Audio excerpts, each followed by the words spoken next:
Students, कैसे हैं आप सभी। आज हम पढ़ेंगे क्लास 6 का चैप्टर 5 सेपरेशन ऑफ सब्सटेंसेस। तो बच्चों, हम अपनी डेली लाइफ में कितने सारे इंस्टेंसेस देखते हैं जहां पर मिक्सचर्स में से कंपोनेंट को सेपरेट किया जाता है।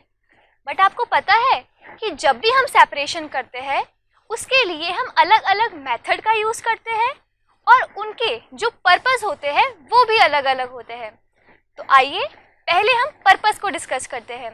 इसके लिए पहले एक एग्जाम्पल देखते हैं।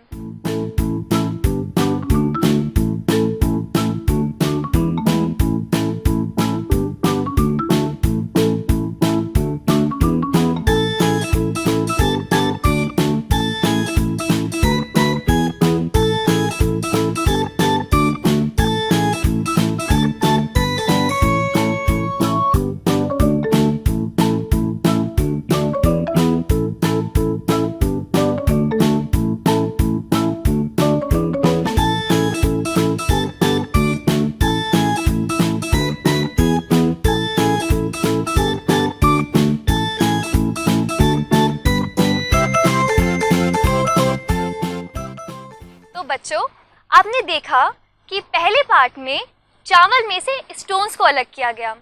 उसके बाद में चाय बनाते समय टी लिक्विड्स और टी लीव्स को सेपरेट किया गया और एंड पार्ट में दूध में चर्निंग का प्रोसेस किया जा रहा था।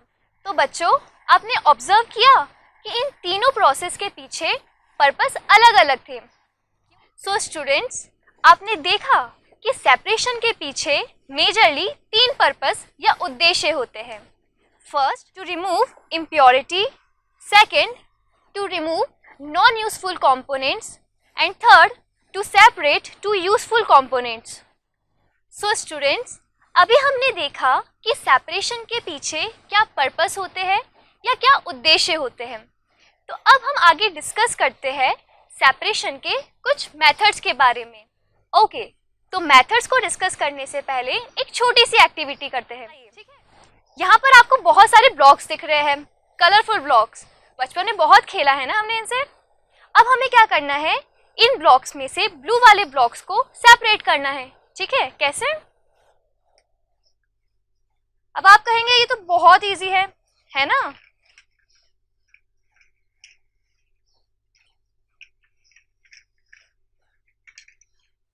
सो बच्चों, आपने सोचा होगा ये तो कितना इजी था। इस मेथड में मैंने बस इन ब्लू ब्लॉक्स को उठाया और अलग कर दिया। तो आपको पता है ये भी सेपरेशन का एक मेथड है जिसे कहते हैं हैंड पिकिंग।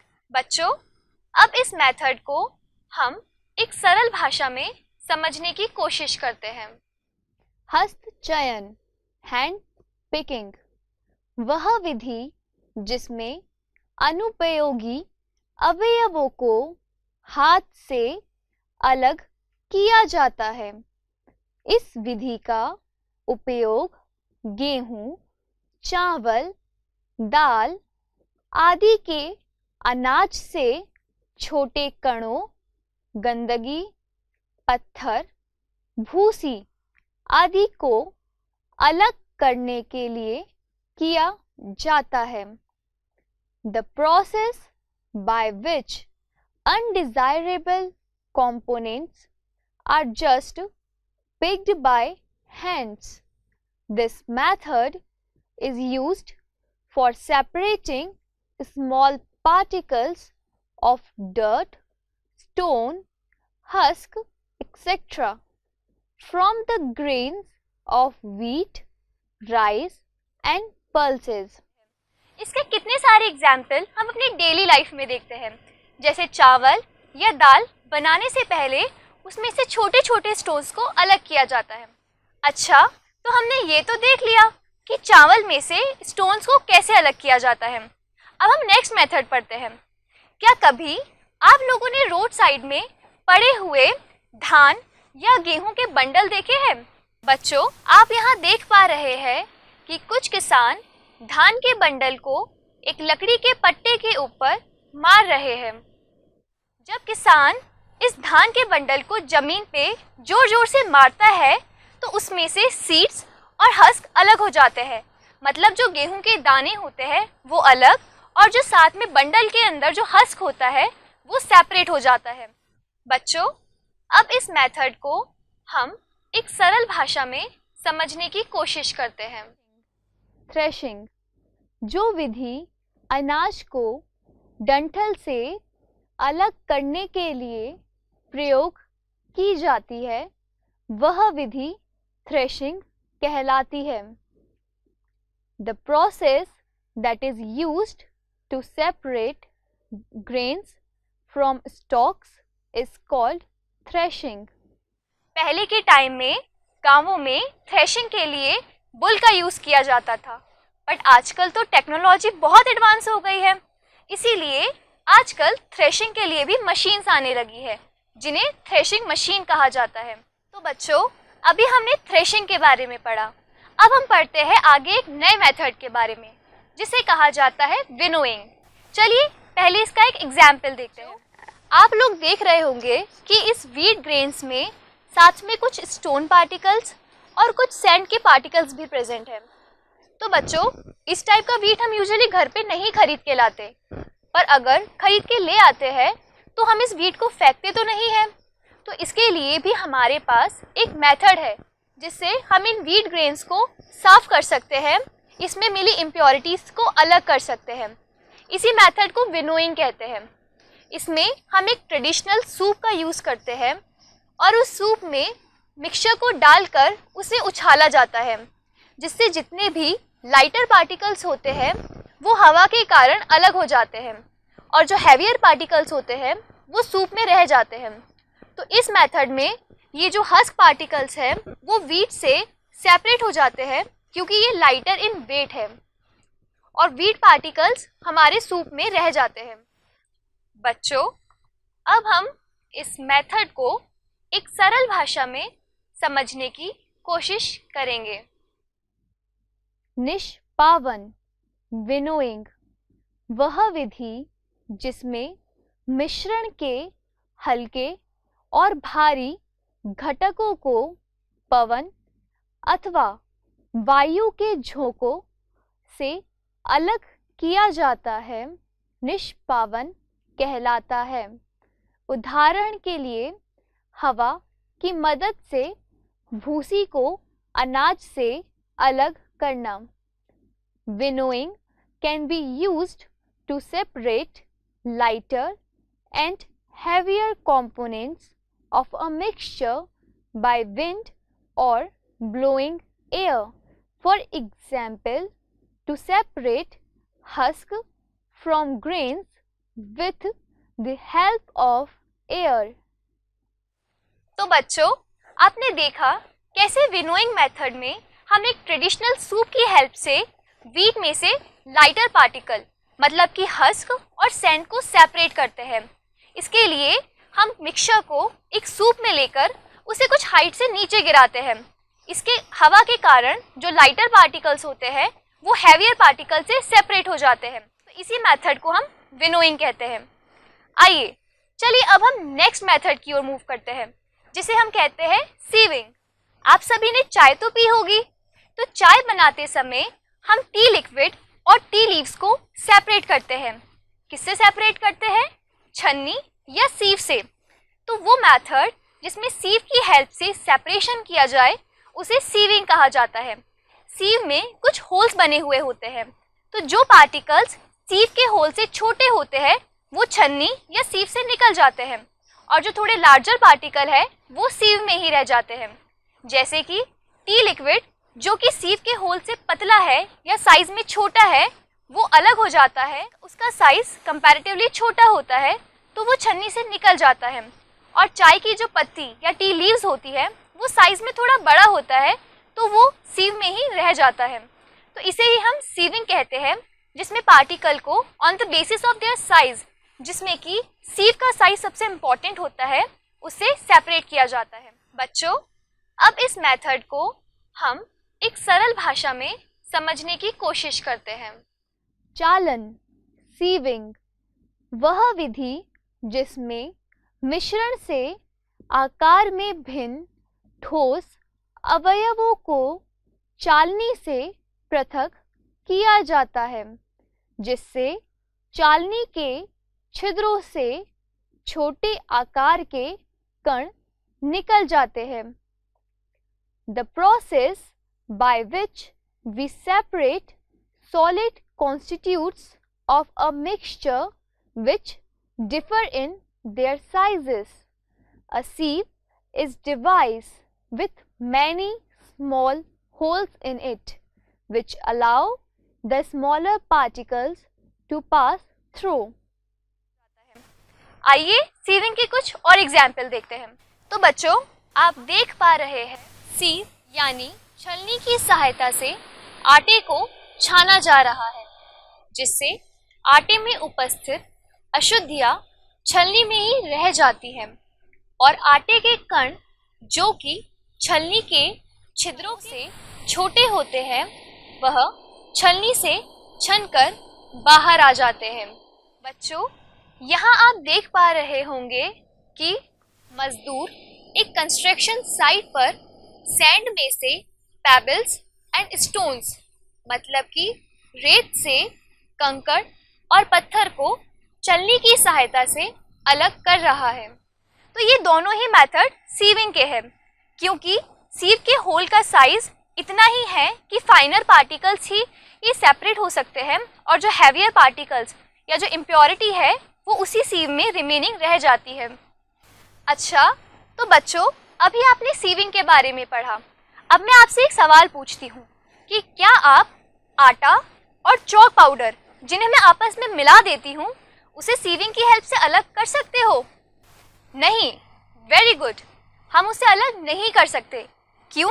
क्योंकि चॉक पाउडर और आटा इनके पार्टिकल्स का साइज ऑलमोस्ट सेम है, तो हम इन दोनों को अलग अलग नहीं कर सकते हैं।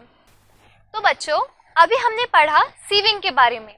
बट बच्चों, अगर हमारे पास में इम्प्योरिटी ऐसी हो जो पानी में डिसॉल्व ना हो तो हम उसे कैसे अलग करेंगे?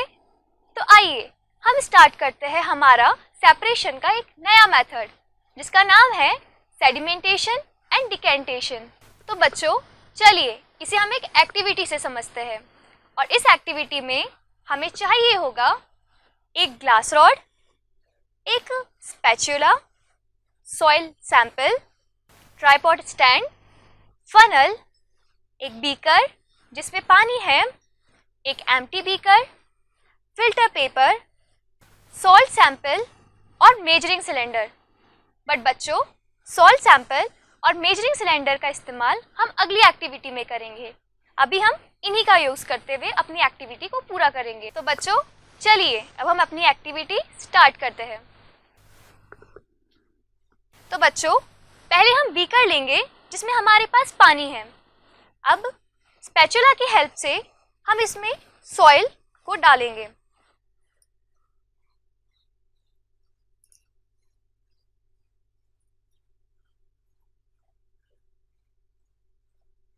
बच्चों, ये है ग्लास रॉड जिसका इस्तेमाल हम स्टेयर करने में करते हैं।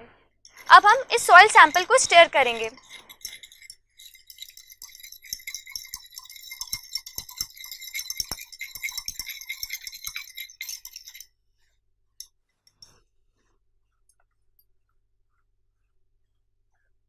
तो बच्चों, आप लोग देखेंगे कि स्टेयर करने के बाद भी सॉइल पानी में डिसॉल्व नहीं होता है, बल्कि ये नीचे सेटल डाउन हो जाता है। इसे हम कहते हैं सेडिमेंटेशन या अवसादन। बच्चों, अब इस मेथड को हम एक सरल भाषा में समझने की कोशिश करते हैं।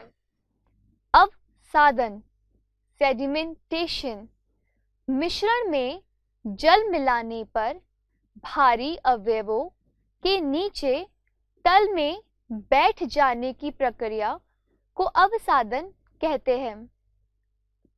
The process of settling down of heavier and insoluble components from mixture is called sedimentation. अब अगर मुझे सॉइल को पानी से अलग करना है तो इसके लिए मैं जो मेथड यूज करूंगी उसे कहते हैं डिकेंटेशन। तो बच्चों, अब इस पानी को सॉइल से अलग करने के लिए हम इसे डिकेंट करेंगे। डिकेंटेशन के लिए एक खाली बीकर लिया जाता है और इस बीकर को थोड़ा सा टिल्ट करके पानी को इसमें ट्रांसफर कर दिया जाता है।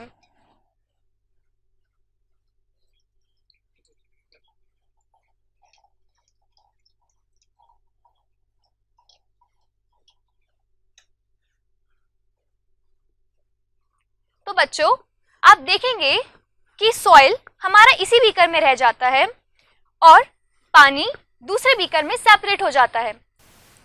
बच्चों, अब हम इस मेथड को एक सरल भाषा में समझने की कोशिश करेंगे।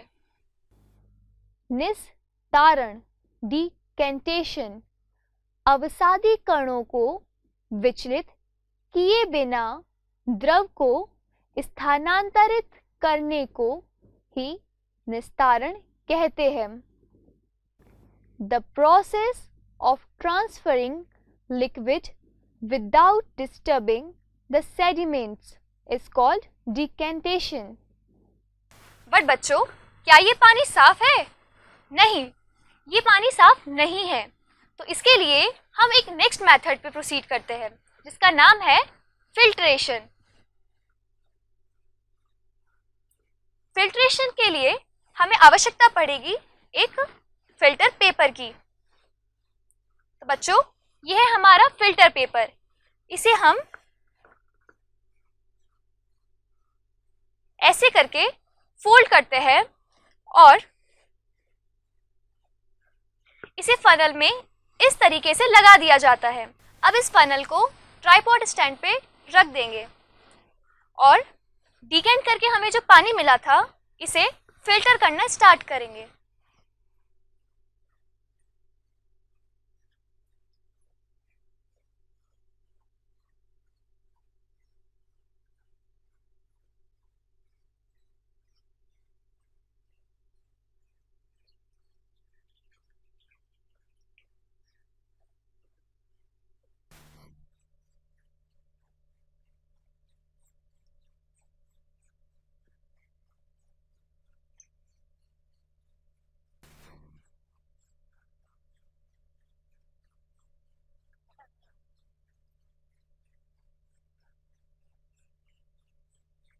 तो बच्चों, आपने देखा कि ये पानी कैसे धीरे धीरे फिल्टर पेपर से छन के बाहर आ रहा है और एंड में हमारे पास फिल्टर पेपर में सॉइल पार्टिकल्स रह जाते हैं।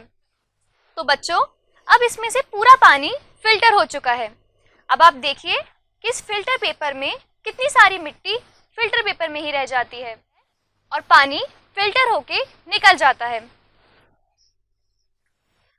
बच्चों, अब हम इस मेथड को एक सरल भाषा में समझने की कोशिश करेंगे। निस्यंदन, फिल्ट्रेशन। निस्यंदन का उपयोग फिल्टर पेपर के माध्यम से मिश्रण तरल से ठोस कणों को अलग करने के लिए किया जाता है। फिल्टर पत्र के सूक्ष्म छिद्रों से ठोस कण नहीं गुजर पाते हैं। Filtration is used to separate solid particles from liquid by passing the mixture through a filter paper. Filter paper has pores in it that allow only liquid to pass through. तो बच्चों, इस मेथड को हम कहते हैं sedimentation, decantation and filtration. जब भी हम पानी में ऐसी इम्प्योरिटी को डालते हैं जो पानी में डिसॉल्व ना हो सके तो वो पानी में सेटल डाउन हो जाता है। इसे हम क्या कहते हैं? सेडिमेंटेशन या अवसादन। जैसे कि जब मिट्टी को हमने पानी में डिसॉल्व किया तो वो उसमें घुला नहीं बल्कि नीचे बैठ गया। उसके बाद में हमने उस मिट्टी वाले पानी को डिकेंट किया, मतलब कि निस्तारण की क्रिया की। उसमें हमने पानी को खाली बीकर में निकाल लिया और मिट्टी उसी बीकर में रह जाती है। पर आपने क्या देखा कि डिकेंटेशन के बाद जो पानी हमें मिलता है वो साफ नहीं होता, उसमें मिट्टी के कुछ पार्टिकल्स रह जाते हैं। ऐसे में उसे हमने किस मेथड से अलग किया? फिल्टरेशन से। फिल्टर करने से मिट्टी के जो बचे हुए पार्टिकल्स हैं वो फिल्टर पेपर में रह जाते हैं, क्योंकि ये जो फिल्टर पेपर है इसमें बहुत छोटे साइज के पोर्स होते हैं जिससे पानी तो निकल जाता है पर मिट्टी नहीं निकल पाती है। इसीलिए फिल्टर के बाद मिट्टी उसी फिल्टर पेपर पे रह जाती है और पानी फिल्टर होके बाहर आ जाता है और जो पानी मिलता है वो साफ होता है। तो बच्चों, आपने देखा कि कैसे हम पानी में जो इम्प्योरिटी डिसॉल्व नहीं होती उन्हें कैसे सेपरेट करते हैं। तो बच्चों, आज की क्लास में हमने क्या क्या पढ़ा? पहले हमने सेपरेशन के पर्पस पढ़े, जो क्या क्या थे?